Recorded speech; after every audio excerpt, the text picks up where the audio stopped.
Komisi 4 DPR RI berpendapat Undang-Undang Nomor 5 Tahun 1990 tentang konservasi sumber daya alam hayati dan ekosistemnya sudah tidak mampu menjawab perkembangan zaman, baik skala lokal maupun global. Untuk itu, Komisi 4 sedang membahas revisi Undang-Undang KSDAHE untuk tetap menjaga kelestarian alam Indonesia. Dalam proses pembahasannya, Komisi 4 DPR RI menjaring masukan dari akademisi dan pakar untuk memperkaya muatan naskah akademik dan pertimbangan daftar inventaris masalah.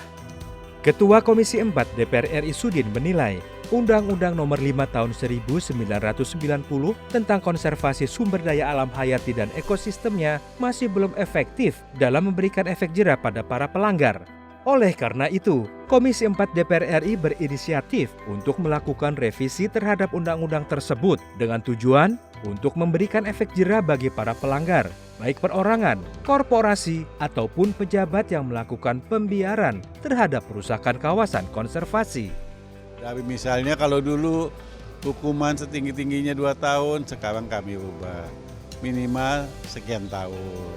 Dulu denda setinggi-tingginya 200 juta, kita rubah minimal 1 sekian miliar. Tujuannya apa? Terjadi efek jerah. Kemudian misalnya ada seseorang berburu harimau. Sekarang ini kami cantumkan bukan hanya yang memburu, tetapi yang berburu, yang mengangkut, makelar, menerima, menjual, semuanya kami kenakan hukuman. Di tempat berbeda, Wakil Ketua Komisi 4 DPR RI Anggia Ermarini merespon positif terkait semua masukan yang disampaikan para akademisi, utamanya dalam melindungi keanekaragaman hayati yang menjadi potensi besar bagi Indonesia dan masa depan bangsa. Anggia menegaskan, terkait tindak tegas bagi pelaku kriminal perusak lingkungan harus mengacu pada desentralisasi antara pemerintah pusat dengan pemerintah daerah. Pertama, undang-undang itu sudah sangat lama. Setelah dibaca memang sudah tidak relevan lagi terhadap situasi hari ini. Banyak hal yang tadi sudah sempat saya sampaikan, contohnya misalnya ketika dibentuk Undang-Undang Nomor 5 90 itu belum ada desentralisasi. Sekarang sudah ada desentralisasi. Kewenangan pusat daerah itu sudah dibagi. Maka perlu ada adaptasi gitu ya, dengan harus di-adjust gitu. Lalu kemudian yang lainnya tentang bagaimana, ini semangatnya kami dari Komisi 4, bagaimana sanksi atau hukuman yang diterima oleh pelaku kriminal lingkungan itu harus menyisakan, harus membuat efek jera.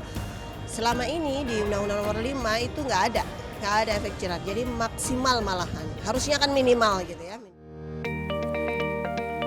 Di sisi lain, anggota Komisi 4 DPR RI Yohanes Franciscus Lema menerima masukan dari para akademisi bahwa Undang-Undang KSDAHE masih cenderung menganut paradigma sentralistik. Padahal, saat ini Indonesia sudah berada pada era desentralisasi.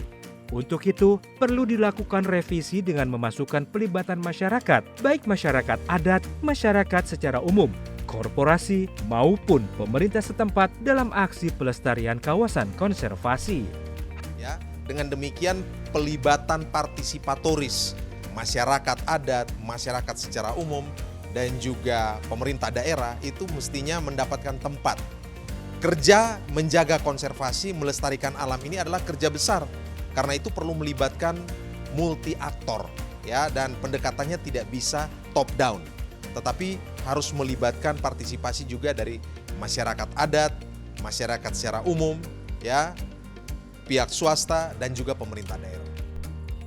Komisi 4 DPR RI melihat Indonesia sebagai salah satu dari 3 negara dengan keanekaragaman hayati terbesar di dunia yang sangat berpotensi tereksploitasi sumber daya alamnya. Maka, perlu adanya perundangan yang dapat mengatur terkait pelestarian sumber daya alam dan ekosistem di Indonesia.